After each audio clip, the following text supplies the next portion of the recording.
Good morning, all of you. Yesterday, I told you about MySQL functions. We have talked about MySQL classification of SQL statements. In this, I told you DDL, DML, and TCL. Okay. So now, today we are going to start common MySQL data types.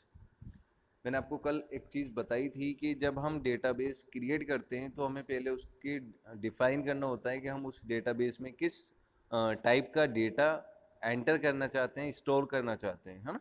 तो हमें हर एक column के लिए, हर एक field के लिए data types को define करना होता है। लाइक आप अगर स्टूडेंट के नेम, स्टूडेंट का रोल नंबर, स्टूडेंट का एड्रेस, स्टूडेंट का मोबाइल नंबर, स्टूडेंट का ईमेल एड्रेस, ये 5 कॉलम्स आप एक अपने डेटाबेस में क्रिएट करना चाहते हैं टेबल में। तो what should you do? You must define the data types. जिस टाइप का डेटा आपको एंटर करना है उसी टाइप के डेटा टाइप को यहाँ पर डिफाइन करना होता है। ओके, सो यहाँ पर कुछ MySQL के डेटा टाइप्स हैं। सी हियर डेटा टाइप्स क्या होते हैं? Data types are means to identify the type of data and associated operations for handling it. A value data type associates a fixed set of properties with the value. Some commonly used data types of MySQL. Here, see here, character, char, var character, tiny text, text below, medium below. So these are the data types. Okay. इनकी length होती है, space जो होता है इनका string 0 to 255 character या bit इसमें enter हो सकते हैं। ओके, तो ये सारी इसकी रेंज दी हुई हैं। अब देखते हैं difference between character and word character. ये दो टाइप के डेटा टाइप्स हैं, इनमें डिफरेंस क्या होता है वो देख लीजिए। कैरेक्टर में आप इंटीजर टाइप का डेटा यूज़ कर रहे हैं और वर कैरेक्टर में बिग इंटीजर। ठीक है, अब इनकी जो स्पेस है वो भी यहाँ पर दी हुई है। मैं आपको इसमें मेन डिफरेंस बताता हूँ कि इसमें एक्चुअली में डिफरेंस है क्या। The difference between character and word character is that of fix length and variable length. अगर हम कैरेक्टर डेटा टाइप यूज़ कर रहे हैं तो वो एक टाइप की फिक्स लेंथ होगी, और उस कैरेक्टर में अगर आप एन डिफाइन कर रहे हैं, एन इन द सेंस कि आप उसमें N number of character use करना चाहते हैं, तो आप उसमें कैरेक्टर एन हम ब्रैकेट में यूज़ करते हैं। इससे क्या हो रहा कि आपकी जो वैल्यूज़ हैं, अगर वो एन नंबर है यानी आप कितने भी नंबर यूज़ कर सकते हैं, अगर उससे स्मॉल रहेगा या उससे शॉर्टर वैल्यू रहेगी वहाँ पर, तो व्हाट विल हैपन, वो ब्लैंक स्पेस में भी एन नंबर ही ऐड कर देगा। ठीक है, तो the size of value remains N bytes, यानी आपका जो स्पेस होगा वो ऑक्यूपाई हो जाएगा। अगर आप मान लीजिए उसको ब्लैंक छोड़ना चाहते हैं, आप नल वैल्यू वहाँ पर यूज़ कर रहे हैं, तो भी वो उसमें N number of bytes store करेगा, यानी मैक्सिमम वैल्यू वहाँ पर स्टोर हो जाएगी। दैट इज़ द रीज़न कि उसमें आपको एक इश्यूज़ रहता है कि एक अच्छा जो डेटाबेस होता है वो आप जो है उसमें मेमोरी को कम ऑक्यूपाई कराएं, यानी जितना ज़रूरत है उतनी ही मेमोरी हम वहाँ पर यूज़ करें। बट इसमें क्या होता है कि अगर आप एन नंबर ले रहे हैं और आपने उस कॉलम में वैल्यू एंटर नहीं की है, या आपने एक स्मॉलर वैल्यू वहाँ पर एंटर की है, शॉर्टर वैल्यू एंटर की है, तो आपका जो स्पेस है वो एन बाइट ही रहेगा, यानी वहाँ पर स्पेस ज़्यादा ही ऑक्यूपाई होगा। नेक्स्ट देखिए, वर्क कैरेक्टर में ऐसा नहीं है। वर्क कैरेक्टर में क्या हो रहा है कि इसमें भी सेम वही काम यूज़ हो रहा है कि भाई वेरिएबल लेंथ स्ट्रिंग की स्पेसिफाई हो रही है, और जो कॉलम नेम में डेटा टाइप्स में आप वर्क कैरेक्टर एन दे रहे हैं, तो वो क्या कर रहा है, maximum size value in this column can have is an bytes, यानी हम इसमें मैक्सिमम वैल्यू एंटर कर सकते हैं। बट अगर हम मैक्सिमम वैल्यू शॉर्टर है तो ये क्या करेगा, आपकी वैल्यू उतनी ही स्पेसिफाई करेगा जितनी वैल्यू आपने उस डेटा टाइप्स के अंदर, उस ब्लॉक के अंदर एंटर की है, उतना ही स्पेस ऑक्यूपाई करेगा। उसके अलावा अगर आपका मैक्सिमम लेंथ से डेटा ज़्यादा हो जाता है तो ये आपको एक एरर मैसेज शो करा देता है। तो ये दो टाइप के जो है डेटा टाइप्स हैं जो मोस्टली हम यूज़ करते हैं अगर हमें कैरेक्टर टाइप का डेटा या अल्फ़ाबेटिक टाइप का डेटा यहाँ पर हम एंटर कराना चाहते हैं। ठीक है, तो कैरेक्टर आपका जो है वो साइज में थोड़ा कम है, और जो वेर कैरेक्टर है वो साइज में स्पेस हमें ज़्यादा प्रोवाइड कराता है। तो ये दो टाइप के डेटा टाइप्स हैं। इनका आई थिंक सो कि आपका जो है डिफरेंस समझ में आ गया होगा दोनों का। अब देखते हैं हाउ कैन वी एक्सेस और डेटाबेस, है ना, डेटा का यूज़ कैसे करना है। डेटाबेस जो हम MySQL यूज़ करेंगे उसमें डेटाबेस किस टाइप से हम क्रिएट करेंगे, कैसे ऑलरेडी एग्जिस्टेड डेटाबेस को हम जो है यूज़ करेंगे, उसमें चेंजेस करेंगे। तो वो सारी चीज़ें अभी इसमें देखते हैं। सबसे पहला है accessing database in MySQL। So I told you कि SQL हमारे लिए क्यों ज़रूरी है। We can easily create database. Existing database में हम इसमें मॉडिफिकेशन कर सकते हैं, अल्टर कर सकते हैं, डिलीट कर सकते हैं, डेटा को चेंजेस कर सकते हैं। ओके, तो यहाँ पर देखिए सबसे जो मेन इंपॉर्टेंट कमांड है वो है आपका use command. Just a minute, see this is the syntax of accessing database in MySQL। तो ऑलरेडी जो एग्जिस्टिंग डेटाबेस है, जो पहले से क्रिएट हुए हुए हैं डेटाबेस, अगर आप उन्हें यूज़ करना चाहते हैं तो यूज़ और डेटाबेस नेम आपको यहाँ पर डिफाइन करना होता है। तो यहाँ पर जो नीचे एग्जांपल दे रखा है, इस एग्जांपल में देखिए कि यहाँ पर मैनेजरी जो है एक डेटाबेस का नेम है। तो आपने यहाँ पर डेटाबेस का नेम डिफाइन किया, और यूज़ मीन्स हम उसको यूज़ करना चाहते हैं तो आपने यूज़ कमांड का यूज़ किया है। तो इस टाइप से हम एक्सेस कर सकते हैं और एग्जिस्टिंग डेटाबेस को, पहले से क्रिएट हुए हुए डेटाबेस को। अब देखिए यहाँ पर जब हम डेटाबेस यूज़ कर रहे हैं तो आप क्या कर सकते हैं, टेबल्स को क्रिएट करना होगा। डेटाबेस में हम क्या करते हैं, हमारे जितना भी डेटा है उसको टेबल फॉर्मेट में अरेंज करना होता है।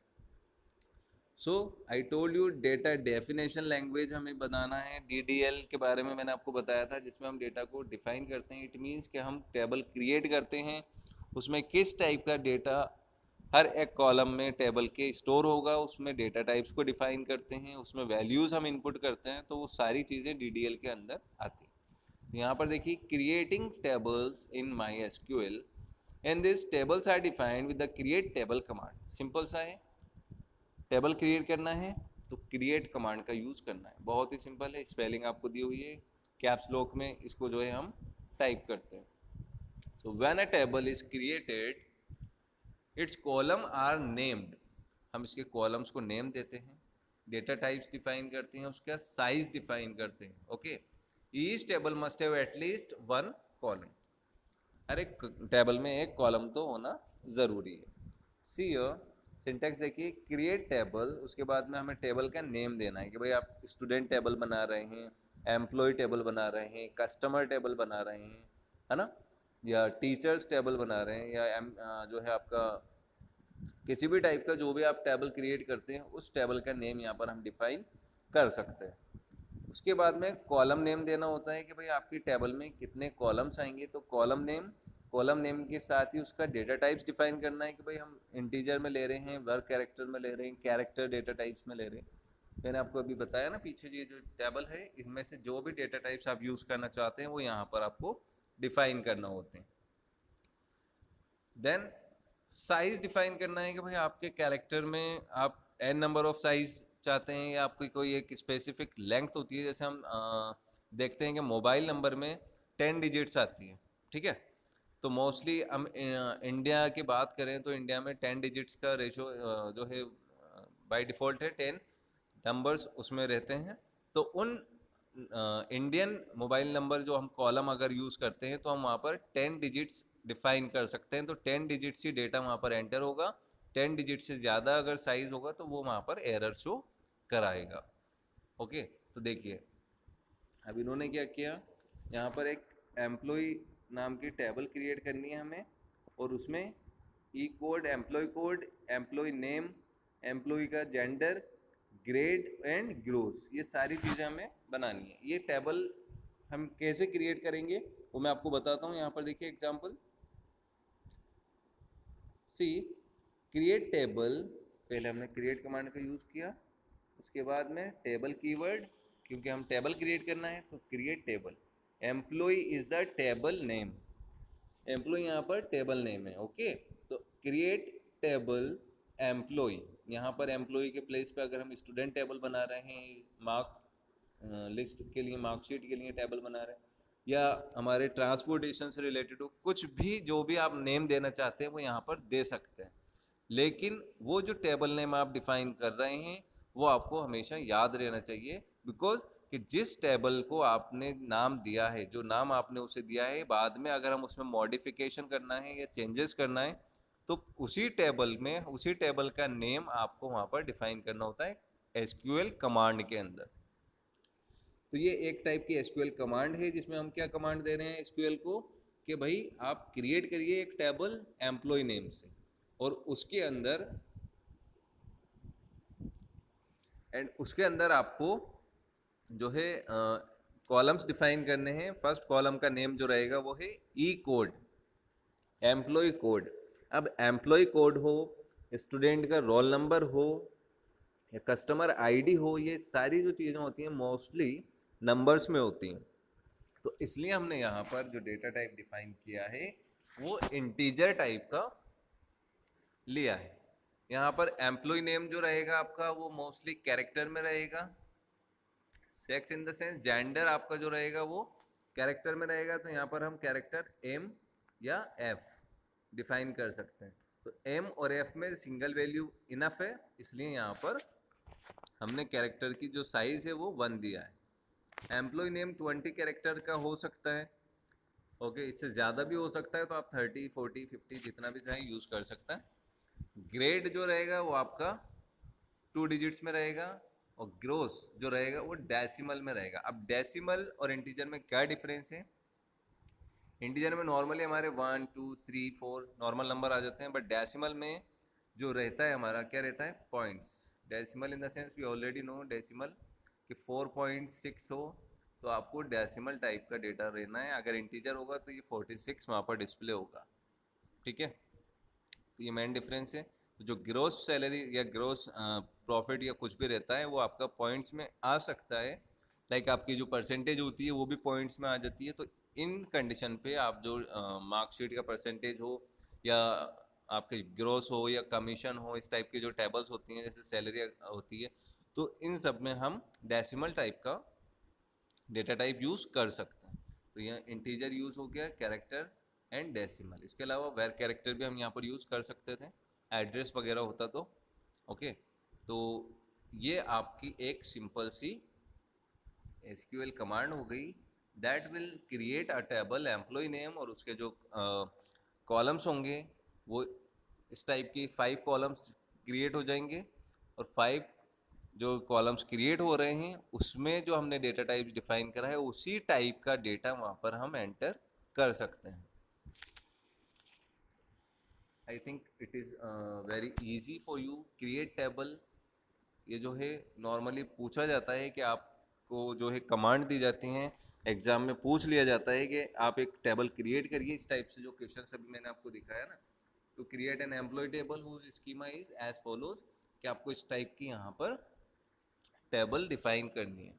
तो ऐसे ही एग्जाम में भी पूछ लिया जाता है कि just define this kind of table, इसमें ये डेटा टाइप्स होने चाहिए, इतने कॉलम्स होने चाहिए, और आपको सिंपल से इसी तरीके से क्रिएट करना है। उसके बाद में डेटा को इंसर्ट किस टाइप से कर सकते हैं हम, ओके। अब भाई टेबल तो क्रिएट हो गई, अब टेबल क्रिएट होने के बाद में उसमें डेटा भी तो एंटर कराना है, हमें वैल्यूज़ भी तो चाहिए। तो जब डेटा एंटर कराना है तो वो किस टाइप से कराना है, उसके लिए हमें एक कमांड यूज़ करनी होती है, इंसर्ट इनटू। यहाँ पर जो दिया हुआ है इंसर्ट इनटू कमांड आपको यहाँ पर डिफाइन करी हुई है। अब इंसर्ट इनटू उसके बाद में टेबल नेम डिफाइन करना है और कॉलम लिस्ट, यानी आपको किस कॉलम में क्या क्या वैल्यूज़ डिफाइन करनी है वो आप यहाँ पर एंटर करते हैं। तो इंसर्ट कमांड का, इंसर्ट इनटू कमांड का यूज़ हम करते हैं टेबल में डेटा को एंटर करने के लिए। विदाउट दिस हम डेटा एंटर नहीं कर सकते। See, the rows are added to relations using insert command of SQL. In its simplest form, insert takes the following syntax: insert into table name, column list, values, किस किस type की values वहाँ पर enter करनी है। अब देखिए यहाँ पर ये सिंटेक्स हो गया इसका, और this one is the example. Insert into employee, हमने एम्प्लॉय टेबल क्रिएट की तो हम डेटा हमारा एम्प्लॉय टेबल में ही स्टोर कराएंगे। अब वैल्यूज आपको याद रहनी है कि मैंने किस टाइप की उसमें जो है कॉलम्स ऐड किए थे। एम्प्लॉय कोड था, एम्प्लॉय नेम था, ये सारी जितने भी कॉलम्स थे वो सारी चीज़ें यहाँ पर आपको उसी के अकॉर्डिंग वैल्यूज डिफाइन करनी होती है। तो हमने वैल्यूज लिया 1001, ये हमारा हो गया employee code. Ravi is the employee name, M is the gender of employee male, and the grade हो गई उसकी E4, and उसका जो ग्रोथ था वो हो गया 4670, 4670.00। अब डेसिमल है तो इसमें यहाँ पर पॉइंट आ रहा है।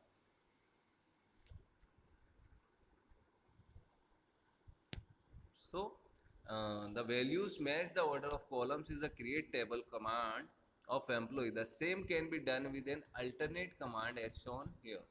देखो यहाँ पर इसी टाइप से आपको जो है वैल्यूज एंटर करनी है। जिस टाइप के आपके कॉलम्स हैं उसी टाइप की वैल्यूज यहाँ पर स्टोर हो रही है। सीक्वेंस आपको याद रखना है, दैट इज वेरी इंपॉर्टेंट। अब अगर मान लीजिए आप किसी कॉलम में वैल्यूज एंटर करना नहीं चाहते हैं तो वो उसमें by default null value add कर देता है।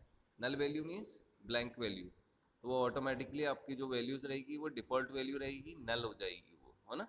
सो insert statement only those columns can be omitted that have either default value defined or they allow null values.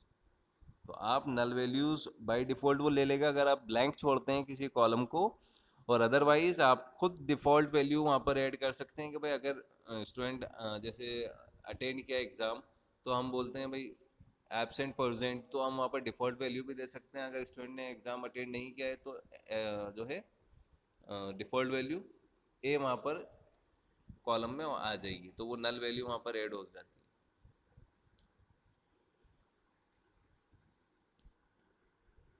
तो इतना आपको याद रखना है बेटा।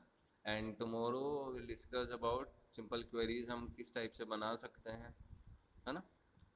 तो इसमें अगर कुछ भी प्रॉब्लम आती है तो आप देखें और इसको अच्छे से रेडी करें, नोट्स वगैरह आप खुद प्रिपेयर करें।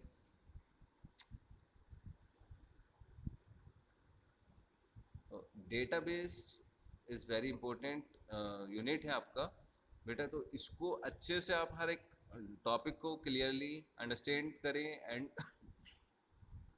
इस वीडियो को देख लीजिए। अगर इसमें फिर भी कोई प्रॉब्लम रहता है, कोई इश्यूज रहते हैं आपके, तो आप पर्सनली पूछ सकते हैं। डाउट्स आप नोट कर लें किस में भी, जिस भी टॉपिक में आपको डाउट लग रहा है, ओके।